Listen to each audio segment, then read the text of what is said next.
कोटपुतली का बड़ा मुद्दा चल रहा है डीजे कोर्ट को लेकर। और कहीं ना कहीं अभी आप बता भी रहे थे कि जो सीएस आया था उससे मिलने भी नहीं दिया गया, कई मांगे थी उनकी। कहां तक रामसूप कसाना कहां तक दौड़ेगा, इसको डीजे कोर्ट कोर्ट में नल के रूप में जाएगा? मेरे को जो लगता है कि जिस प्रकार से कर सकते हैं, क्योंकि इनको कहीं ना कहीं ऐसी कोई इनके पास अलग से ही शक्ति है जिससे डायरेक्ट प्रत्येक घर में, प्रत्येक खेत के अंदर जब भी किसान को आवश्यकता पड़ेगी तो वो ताली बजाएगा, तुरंत राजस्थान की व्यवस्थाओं के बारे में आपने बताया। पिछले दिनों पूर्व सरकार में मंत्री रहे खाचरियावास के मकान पर ईडी की रेड पड़ती है, अनेकों चर्चाएं भी होती हैं। ईडी की व्यवस्था सहित भाजपा के लिए क्या करें? देखिए, मैंने सबसे पहले कहा कि राजस्थान के अंदर जो ईआरसीपी का जो नाम था उसका राम जल सेतु नाम किया गया है, क्या लगता है इस शासनकाल में क्या धरातल पर ये उतर पाएंगी आपके यहाँ सीएसआई कोटपुतली के अंदर, और इससे बड़ी क्या आप अपने आप में, मैं तो कहता हूँ। नमस्कार, आप देख रहे हैं पावटा एक्सप्रेस। आज हमारे साथ कोटपुतली से कांग्रेस नेता व पूर्व संसदीय सचिव रामसूप कसाना जी हैं। बातचीत करते हैं व्यवस्थाओं को लेकर। कोटपुतली में जिस प्रकार की व्यवस्थाएं हैं उनसे रूबरू आपको करवाते हैं। क्या कहेंगे सर कोटपुतली की व्यवस्थाओं को लेकर? देखिए, जिस प्रकार से कोटपुतली के अंदर कानून नाम की कोई चीज नहीं, जिस प्रकार का जो वातावरण बना हुआ है, अधिकारी किसी की मानते नहीं। कोई काम के कहीं भी अगर कोई मजदूर, कोई जो तकलीफ में व्यक्ति जब अधिकारियों के पास जाता है तो उससे मिलने के लिए टाइम नहीं। और यहाँ तक कि जब आपके यहाँ सीएसआई कोटपुतली के अंदर, और इससे बड़ी क्या आप अपने आप में, मैं तो कहता हूँ, कई बार मैंने कहा, मैंने पहली बार देखा कि काम होंगे या नहीं होंगे एक अलग बात है, लेकिन जो जिस व्यक्ति को जो दुख तकलीफ है, उस तक दुख तकलीफ को लेकर वो जाए कहाँ? वो जब अधिकारियों से मिलने के लिए जाए, और इससे ज्यादा शर्मिंदगी की बात क्या हो सकती है कि उनको भी बंद कर दिया जाए और उनसे मिलने तक नहीं दिया जाए। तो आप समस्याओं के समाधान की तो बात क्या करोगे जब समस्याएं सुनने को ही यहाँ का अधिकारी, यहाँ के कर्मचारी तैयार नहीं? तो समस्याओं का समाधान कैसे होगा? समस्याओं का समाधान तभी होगा तब आप उनको सुनेंगे, आप उनके बारे में समझेंगे कि समस्या क्या है और उसका समाधान कैसे। लेकिन जिस प्रकार से यहाँ जो तानाशाह रवैया अपनाया हुआ है, और खास तौर से एक मैं कोटपुतली की बात नहीं करूंगा, पूरे राजस्थान में जिस प्रकार की कानून व्यवस्था, जिस प्रकार का जो अधिकारियों का, जिस प्रकार का पूरे राजस्थान में, आप ये कह नहीं सकते कि राजस्थान में कोई सरकार है। अगर सही मायने में कोई है तो यहाँ के अफसर लोग हैं जो पूरे राजस्थान को चलाने का काम कर रहे हैं। उनको न किसी गरीब से कोई मतलब है, न किसी मजदूर से, न किसी को, जो व्यक्ति जिसको दुख है, तकलीफ है, उससे कोई लेना देना नहीं। उनको सिर्फ कुर्सी पर बैठना है, एसी की हवा खानी, किसी का काम हो या नहीं हो, किसी से मिलना हो या नहीं हो, ये उनको कोई लेना देना। कसाना जी, अभी एक कोटपुतली का बड़ा मुद्दा चल रहा है डीजे कोर्ट को लेकर। और कहीं ना कहीं अभी आप बता भी रहे थे कि जो सीएस आया था उससे मिलने भी नहीं दिया गया, कई मांगे थी उनकी। कहां तक रामसूप कसाना कहां तक दौड़ेगा इसको डीजे कोर्ट कोटपुतली में ही लाने को लेकर? देखिए, सबसे पहले तो मैं खास तौर से, चाहे वो कोटपुतली के अधिवक्ता हो, चाहे विराटनगर के हों, चाहे पावटा के हों, चाहे बानसूर के हों, चाहे अपने नारायणपुर के, उन सभी मेरे भाइयों को दिल की गहराइयों के साथ धन्यवाद अर्पित करना चाहता हूं कि सोई हुई कोटपुतली की जनता को उन्होंने जगाने का काम किया। और जिस प्रकार से जो बातें थी कि भाई डीजे कोर्ट, ये तो धन्यवाद अर्पित करना चाहूंगा उन अधिवक्ताओं का जिन्होंने समय रहते हुए हम सबको सचेत भी किया, और उसके लिए उन्होंने लड़ाई भी लड़ी। यहां तक कि उन्होंने, आप ये मान के चलो, लगभग 45 से 60 दिन तक उन्होंने धरना दिया। आप ये सोच सकते हो उनका परिवार कैसे चला होगा, वो किस दुविधा से वो गुजरे होंगे, लेकिन फिर भी उन्होंने संघर्ष किया। और उन्होंने हमें भी एक प्रेरणा दी कि जब वो बिगर सब कोई स्वार्थ को त्याग कर, हर बात को त्याग कर, और जब वो लड़ सकते हैं तो हम क्यों नहीं लड़ सकते। मैं आपको विश्वास दिलाना चाहता हूं कि डीजे कोर्ट के लिए रामस्वरूप कसाना ही नहीं, कोटपुतली ही नहीं, विराटनगर हो, पावटा हो, नारायणपुर हो, बानसूर हो, प्रत्येक नागरिक जब तक लड़ेगा जब तक कि उनको डीजे कोर्ट नहीं मिलेगा। क्या लगता है कितना आश्वासित आप करेंगे, क्योंकि सरकार आपकी है नहीं फिलहाल, आप कहां तक दौड़ेंगे?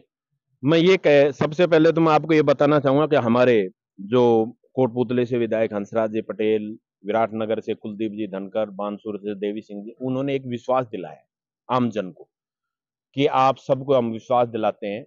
और अब जो अधिवक्ताओं का जो अनशन था वो भी उन्होंने समाप्त किया है इस विश्वास के ऊपर कि डीजे कोर्ट कोटपुतली में खुलेगा। और हम सब लोग आपको एक और विश्वास दिलाते हैं आपके चैनल के माध्यम से, खास तौर से पूरे जिले को, कि अगर डीजे कोर्ट के साथ फिर किसी प्रकार की कोई भी छेड़खानी हुई तो कोटपुतली का प्रत्येक व्यक्ति, कोटपुतली जो जिला है उसका प्रत्येक व्यक्ति लड़ाई लड़ने के लिए तैयार है।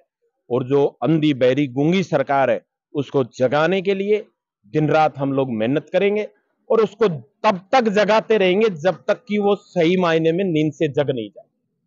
जिस तरीके से कसाना जी अभी राजस्थान की व्यवस्थाओं के बारे में आपने बताया, पिछले दिनों पूर्व सरकार में मंत्री रहे खाचरियावास के मकान पर ईडी की रेड पड़ती है, अनेकों चर्चाएं भी होती हैं। ईडी की व्यवस्था सहित भाजपा के लिए क्या कहेंगे? देखिए, कई बार हमारे देश का जो संविधान है उसमें हर किसी को अलग अलग प्रावधान, लेकिन जैसे ही मोदी जी देश के प्रधानमंत्री बने और जब भी कोई विपक्ष पार्टी उन पर हमला बोलती है तो जिस प्रकार से लोग पहले अपने, चाहे राजा हो, वो पहले सेनापति को युद्ध के लिए उतारते थे, उसी प्रकार आज ये लोग ईडी का पहले इस्तेमाल करते हैं, उसके ऊपर शिकंजा कसते हैं, उसको डराते हैं, धमकाते हैं। लेकिन मैं आपको एक बात बताना चाहता हूं, इसी ईडी की कार्रवाई में कोटपुतली, जयपुर पहले पूर्व मंत्रियों पे हुई और उन मंत्रियों को भ्रष्ट, बेईमान, पता नहीं क्या क्या कहा इस सरकार ने। और जैसे उन मंत्रियों को भारतीय जनता पार्टी का पट्टा पहनाया गया तो वो एकदम गंगा की तरह पवित्र, शुद्ध, और उनको ये कहा कि ऐसे नेता ही नहीं है। इस भारतीय जनता पार्टी ने, चाहे देश की, मैं तो आज कहना चाहता हूं, मैं कांग्रेस का कार्यकर्ता होने के नाते अपने आप में गौरवान्वित महसूस करता हूं कि पहले हम गोरों से लड़े और अब हम चोरों से लड़ रहे हैं, और जब तक लड़ेंगे जब तक हमें न्याय नहीं मिलेगा। जिस तरीके से आप पूर्व संसदीय सचिव भी आप रहे हैं, अगर आगामी दिनों में जैसे सरकारें पलटती रहती हैं, राजकाज बदलता रहता है, क्या कांग्रेस के पदाधिकारी, कांग्रेस के नेता भी इस प्रकार की कार्रवाई का रवैया अपनाएंगे जैसे अभी बीजेपी के? देखिए, कांग्रेस अगर ये अपनाती जब तो भारतीय जनता पार्टी का जन्म ही नहीं होता। कांग्रेस संविधान में विश्वास रखती है, आमजन में विश्वास रखती है, भाईचारे में विश्वास रखती है, एक दूसरे के विकास में विश्वास रखती है, न कि भाई को भाई से लड़ाने में विश्वास रखती है, न ऐसा है कि किसी भी एजेंसी का दुरुपयोग करके किसी को डराने का, धमकाने का। आप देखते हैं कि कांग्रेस के शासन में मीडिया खुल के बोलता था, कोई भी बात होती, आप कई केस उठा के आज मीडिया में कोई भी ऐसा मुद्दा बता दो आप जो नेशनल मुद्दा हो और मीडिया उसको भारतीय जनता पार्टी के खिलाफ बोल के दिखा दे। इन सब, जिस प्रकार का इन लोगों ने जो तानाशाही जो रवैया अपना रखा है, ये संविधान को ही नहीं, लोकतंत्र के लिए बहुत बड़ा खतरा है। अभी राजस्थान भर में अनेकों मामले आते रहते हैं, कभी बात करें महिलाओं के साथ अत्याचार सहित अनेकों अव्यवस्थाएं भी आप देखते रहते हैं, लगातार मैं देखता भी रहता हूँ, आप बोलते रहते हैं, क्या कहेंगे इस वर्तमान स्थिति को? देखिए, मैंने सबसे पहले कहा कि राजस्थान के अंदर सबसे पहले तो मैं ये बताना चाहूंगा, कोई सरकार ही नहीं है, क्योंकि सरकार भी जो बनी वो पर्ची की सरकार बनी, और उनको आज तक ये विश्वास नहीं है कि पर्ची की सरकार राजस्थान में है।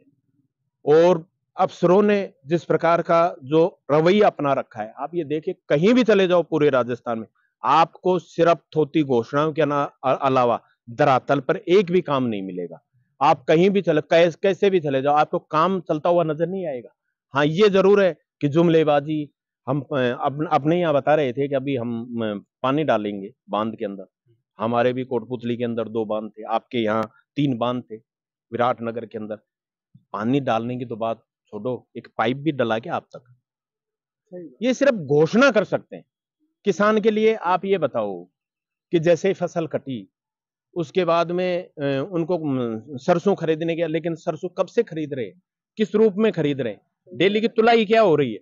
आप जब जाओगे गहराई से, आज भी किसान सरसों लेके आता है इस गर्मी के अंदर, तो वो वापस अपने घर की तरफ जा रहा है इस बदहाली के अंदर। और अब जो स्थिति बनी हुई है वो आप एक बार अगर सही मायने में, तो आप मंडी के अंदर चले जाओ, आपको संपूर्ण पता चल जाएगा कि सरकार की स्थिति क्या है, कहते क्या है और करते क्या है। अभी आपने कहा कसाना जी की जो ईआरसीपी का जो नाम था उसका राम जल सेतु नाम किया गया है, क्या लगता है इस शासनकाल में क्या धरातल पर ये उतर पाएंगी व्यवस्थाएं? मैं तो ये कहता हूँ कि ये लोग तो पता नहीं कब से राम को जानते हैं। हमारे तो पूर्वज, जब भी लोग, हम तो जब छोटे छोटे थे तो घर में सबसे पहले अगर कोई आता तो कोई बात भी करते हैं ना, तो हम करते हैं कि राम राम साहब, उसके बाद में अपनी बात स्टार्ट करते हैं। और नाम रखने से क्या, अगर आप रखो ना, ये तो हमारे लिए तो सौभाग्य की बात है कि राम सेतु नाम बहुत अच्छी बात है। हमारे जो जिन्होंने मर्यादा स्थापित की, उनके नाम से अगर कोई योजना है, बहुत अच्छी बात है। लेकिन उसको धरातल पे तो लेके आओ आप। अच्छा आएगी कैसे ये तो बताओ, मतलब कैसे लेकर आओगे? बजट में न केंद्र में प्रावधान है, न राज्य सरकार ने प्रावधान किया, तो कैसे लेकर आओगे? या तो इनके पास कोई ना कोई, जिस प्रकार से मोदी जी कहते थे कि मैं जो काला धन छुपा हुआ है विदेशों में उसको लेके आऊंगा और प्रत्येक व्यक्ति के खाते में 15-15 लाख रुपए डालूंगा, उसी प्रकार से हो सकता है कि ये ऐसी कोई योजना हो इनको जो लोगों को नहीं बताना चाह रहे हो, तुरंत प्रभाव से किस टाइम डाल दे, वो पैसा भी आप हमारे सबके लोगों के खाते में आने वाला है, जो लोग गरीब है उनके खाते में आने वाला है। उसी प्रकार हो सकता है ऐसे ही पानी भी सभी को उपलब्ध कराया। पानी भी डायरेक्ट किसी के घर में नल के रूप में जाएगा? मेरे को जो लगता है कि जिस प्रकार से कर सकते हैं, क्योंकि इनको कहीं ना कहीं ऐसी कोई इनके पास अलग से ही शक्ति है कि जिससे डायरेक्ट बिगर वित्तीय स्वीकृति हुई है, उसका प्रावधान नहीं है कि इतना पैसा इसमें खर्च होगा, वो पैसा आएगा कहाँ से। लेकिन ये जिस प्रकार की जो इन्होंने बातें की, उनसे कुछ ना कुछ लगता है कि कोई ना कोई इनके पास ऐसा है जिससे डायरेक्ट प्रत्येक घर में, प्रत्येक खेत के अंदर जब भी किसान को आवश्यकता पड़ेगी तो वो ताली बजाएगा, तुरंत पानी डाल जाएगा। बहुत बहुत धन्यवाद। ये थे हमारे साथ पूर्व संसदीय सचिव रामसूख कसाना, जिन्होंने तमाम व्यवस्थाओं के बारे में हमें बताने का प्रयास किया। आप देख रहे हैं पावटा एक्सप्रेस, मैं जितेंद्र प्रजापति। जय हिंद, जय भारत।